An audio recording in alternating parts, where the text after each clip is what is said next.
Hi friends, welcome back to the YouTube channel. और आज as promised मैं numerical लेके आई हूँ आपके लिए। थोड़ा बोर हो गए होगे थ्योरी पढ़ के, और ये न्यूमेरिकल इंपॉर्टेंट है, डिस्क्लेमर पहले ही दे दिया। सो गाइस, पहले इस चीज को स्टार्ट करने से पहले मैं आपको क्वेश्चन बता देती हूँ। Question is for the following given transaction data set generate करने हैं रूल्स ऑफ ए प्रियोरी एल्गोरिथम, जिसमें हमें ये कंसीडर करना है कि value of support is 50% and confidence is 75%। अब गाइस, पहले ही मैं एडमिट कर रही हूँ, ये क्वेश्चन मैंने गूगल से उठाया, ठीक है। आप भी टाइप करोगे बहुत आसानी से मिल जाएगा, बहुत इजीली अवेलेबल था। आंसर खुद सॉल्व किया है, टेंशन मत लेना, सब समझाऊंगी। अब गाइस क्या हो रहा है, हम सपोज करो कि किसी ऐसी मिल्क शॉप पे हैं जहाँ पे हमारे पास कुछ ये सारे मटेरियल्स हमें मिलते हैं, आइटम्स।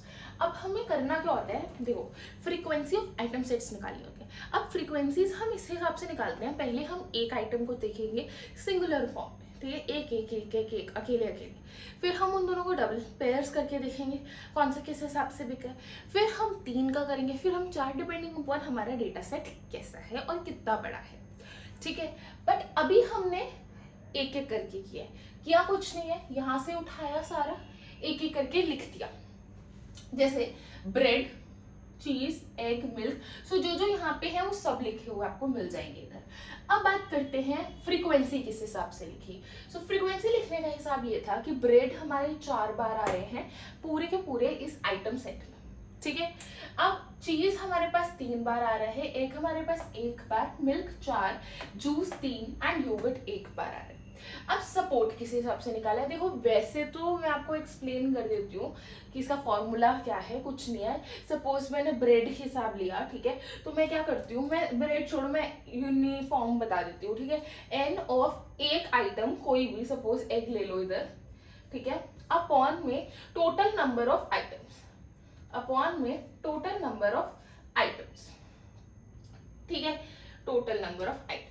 अब हुआ भी यही है, एक फ्रीक्वेंसी हमारी, ठीक है, आप इसको ऐसे भी कह सकते हो, फ्रीक्वेंसी अपॉन टोटल, ठीक है। फ्रीक्वेंसी ली, देन 1 2 3 4 5, ठीक है। ब्रेड को नहीं गिनेंगे बिकॉज हम ब्रेड का ही कर रहे हैं, इसलिए ऐसा है, ऐसे कंफ्यूज मत होना कि मैं गलत पढ़ा रही हूँ, बिकॉज ब्रेड ऑलरेडी है तो उसके अलावा तो 5 ही बचे ना, वही चीज है। इसी हिसाब से चीज, एग 1/5, ये 4/5, ये 3/5 और ये 1/5। परसेंटेज निकाल सकते हो, इतना आता होगा मैथ्स के स्टूडेंट्स को। अब बात करते हैं 2 का आइटम सेट। अब 2 में क्या किया, दोनों का पेयर बनाना स्टार्ट कर दिया, ब्रेड चीज, ब्रेड जूस, ब्रेड मिल्क। अब आपको ब्रेड ब्रेड ब्रेड ब्रेड तो नहीं हो सकता ना, ब्रेड ही एक इकलौता है, उसका हम निकाल चुके हैं, इसलिए नहीं किया। देन चीज जूस, चीज मिल्क, जूस मिल्क, ऐसे करके हमने सारों के वो बना दिए पेयर्स। अब पेयर्स को हमने देखा है यहाँ पे कौन सा पेयर कितनी बार आया है। ब्रेड और चीज का पेयर हम देख सकते हैं हमारे पास 2 बार आया है, ठीक है। ब्रेड और जूस, ये ऐसे ऐसे जो कर रखा है ना, ये चीज, ये मतलब ब्रेड है, ठीक है, मैंने बार बार लिखना अवॉइड किया था। अब bread and juice, bread and juice, bread and juice 3 बार दिख रहा है मुझे, हाँ, तो मैंने 3 बार लिख दिया। इसी तरीके से हमने मिल्क ये सब का निकाल दिया, ठीक है। सिमिलर फॉर्मेट में हमने सपोर्ट निकाला और उसकी परसेंटेजेस निकाल दी।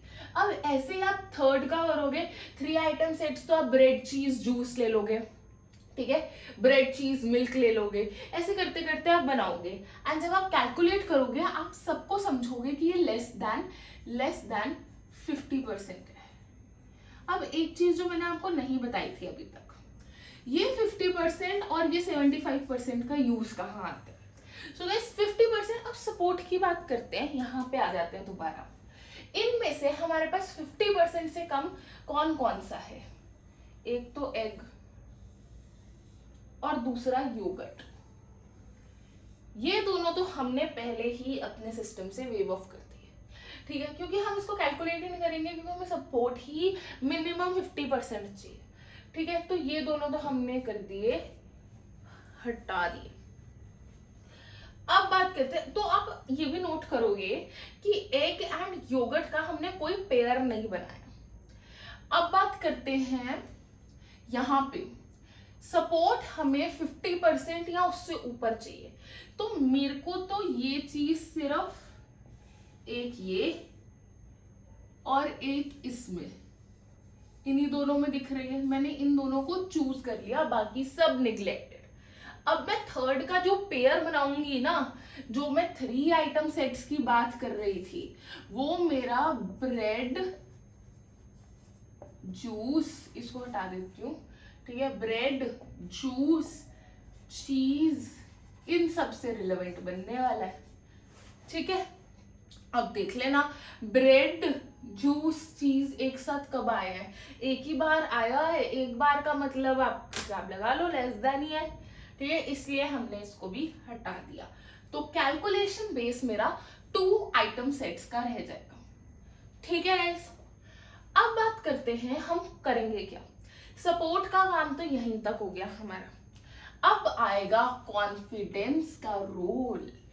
यहां पे हमें सिलेक्ट करना है, तो कॉन्फिडेंस आएगा। अब क्या करेंगे, ब्रेड और जूस पहला कॉन्फिडेंस का क्राइटेरिया था, चीज और जूस मेरा दूसरा सिलेक्टेड क्राइटेरिया था। तो पहले ब्रेड एंड जूस की बात करते हैं। कॉन्फिडेंस निकालने की कोशिश करी, जिससे मैंने क्या किया, सपोर्ट जो हमने निकाले हैं, अलग से कुछ नहीं करा।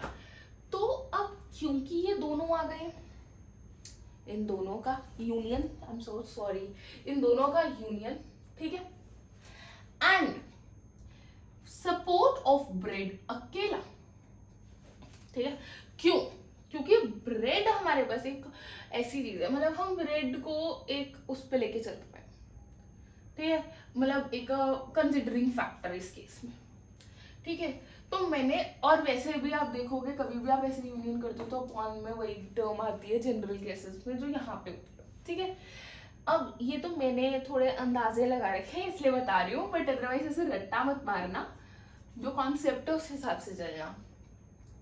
अब क्या किया, सपोर्ट हमारा ब्रेड यूनियन जे यानी जूस का है, तो हम क्या करेंगे, हम कॉन्फिडेंस में देखो 3/5 है, यहां लिख दिया, और अकेले ब्रेड का है ना, सो ब्रेड का इज 4/5, 4/5, 75% हो गया। सिमिलरली अगर हम जूस बाय ब्रेड, अब देखो A, B हो, B, A हो, क्रीडेंशियल सेम है तो सेम ही आएगा, इसलिए मैंने 75% लिख दिया, क्योंकि हमारे पास कोई चेंज नहीं है। अब चीज और जूस की बात करें तो भी सेम काम किया, 3/5, 5/3, 100%, ठीक है, ऐसे, ठीक है। और सिमिलरली इसमें भी हमारे पास आ गया 100%।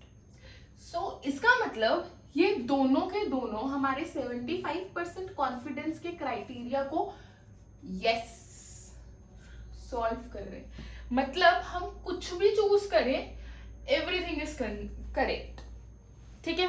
अगर इस केस में सपोज मैं ये ब्रेड से नहीं लेती, ठीक है, और मैं नीचे यहाँ पे जूस कर देती हूँ, तो क्या होता, just for explaining purpose, 3/5 into juice करना होता तो हमारे पास आ जाता, इस केस में 100% आ जाता।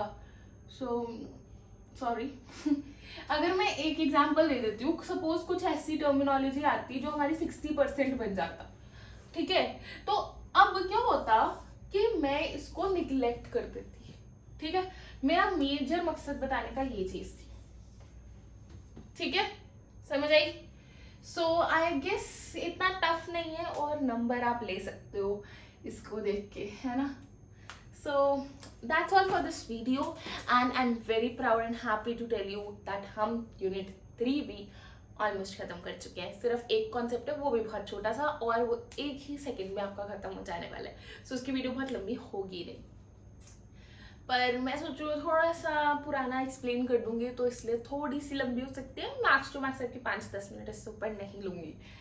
दिस इज डन, एंड इसके साथ साथ आप कंसिडर कर सकते हो आपकी यूनिट 3 इज ओवर। यूनिट 4 पहले बता चुकी हूँ, ऑलमोस्ट इज डन, 1-2 टॉपिक्स रहते हैं, and we done with machine learning. पर मैंने सोचा है कि लाइक वीक में एक बार कोई ऐसा कॉन्सेप्ट जरूर सिखाऊंगी आपको जो हमारे टाइम पे था बट आपको नहीं करा रहे, ठीक है। So just for your purpose, और मेरे को लगता है थोड़ा पढ़ के चले जाना, शायद आपकी मदद हो जाए। So that's all for this video guys, and please take the screenshot. All the best for your exams. Don't forget to like, share, comment and please subscribe कर दो गाइस, कंजूसी मत करो, ठीक है। सो बाय बाय, स्क्रीनशॉट ले लो।